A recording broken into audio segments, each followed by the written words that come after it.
বসে সবাইকে অভিনন্দন। আজকে আমার নিবেদন কবিতা কোলাজ আমি সেই মেয়ে।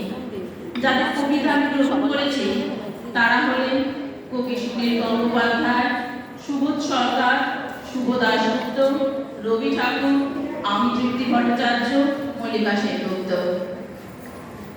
আমি সেই মেয়ে। মা, তুমি কেমন আছো? আমি ভালো আছি। আমার জন্য চিন্তা করো না।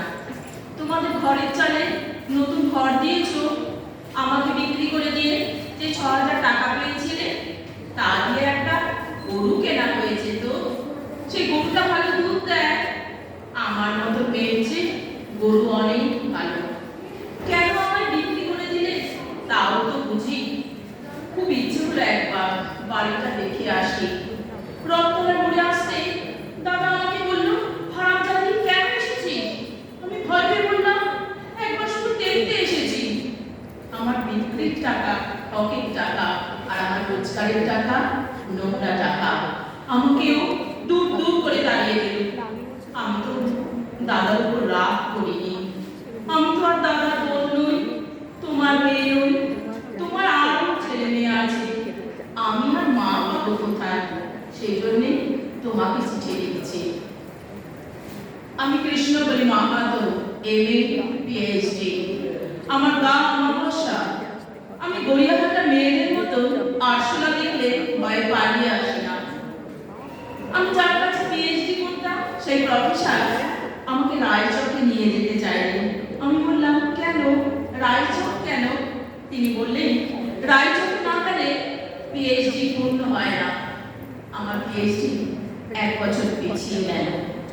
আমি কৃষ্ণবলি মাহাতো, MA PhD। কত কষ্ট করে, অপমান সহ্য করে, জঙ্গলে রাত জেগে বই পড়ে আমি এখানে এসেছি। কেউ আমাকে জায়গা ছেড়ে দেয়নি, কেউ কাউকে জায়গা ছেড়ে দেয় না। না পুরুলিয়া, না কলকাতা। সব কিছু বলেছি দিদি, শুধু তোর ডায়েরি পেছে রাখা দুধ সাদা রঙের ওই ফ্রিজটার কথা মাকে বলিনি।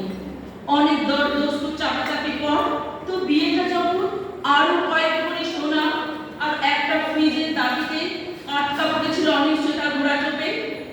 বাবা তখন কাউকে না জানিয়ে চড়া সুদে ধার করেছিল অনেক টাকা। দৃষ্টিশক্তি খুইয়ে পড়া মাকে বাবা বলেনি কিছুই। এখন নগেন দত্ত লেনের ভাঙা ঘরে বসে মা আর আমি আনন্দেই আছি। একটা আনন্দ বোধহয় সবচেয়ে বড়, এবারতে আর কোনোদিন সাদাই বাঁচবে না। এইসব অপ্রাসঙ্গিক হয়ে থেকে যাবে চিরকাল। আমি অন্তঃপুরে নেই, চিনবে না আমাকে। তোমার শেষ গল্পের বইতে পড়েছি শরৎবাবু, বাসি ফুলের মালা। পায়ে পড়ি তোমা, একটা গল্প লেখো তুমি শরৎবাবু, নিতান্ত সাধারণ মেয়ের গল্প। পড়তে পড়তে বুক যেন ফুলে ওঠে। ফুলচন্দন করুন তোমার কলমের মুখে। ছোট মেয়েটা একটা বাটি নিয়ে চলেছে, একটু খেতে দাও, একটা পয়সা দাও বলতে বলতে হাজার হাজার গভীর মানুষ তাকে ফেলে এগিয়ে চলেছে। এরা একবার চিন্তা করে না এই শিশু যে মানব সন্তান, যার সন্তান সেও হয়তো চলেছে ঠোঁটে রং আর সৌফিদের ব্লাউজ পরে। এদেরই পাপের বোঝা বয়ে চলেছে এই অপ্রস্ফুটিত শিশু কন্যা।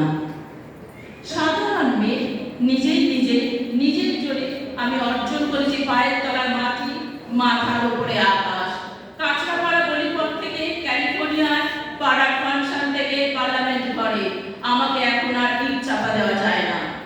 ঘর ও বাহির থেকে প্রেম প্রতারণা, স্বামী ও শাশুড়ি থেকে বিশ্ব স্নায়ু, ছোট পরিবার থেকে বড় কাজে টানাও করে নিপুণ সামনে আমি দশভুজা। মালতী এখন আর হারিয়ে যায় না কোন এক নরেশের উপেক্ষার মেঘে। নমস্কার। অনেক অনেক ভালোবাসার তৃপ্তির জন্য সত্যি তার বলিষ্ঠ উচ্চারণ আমাদের এই অনুষ্ঠানকে সমৃদ্ধ করে মঞ্চে ডেকে নেব। মঞ্চে রয়েছে তারা অন্য সঙ্গে শিল্পী।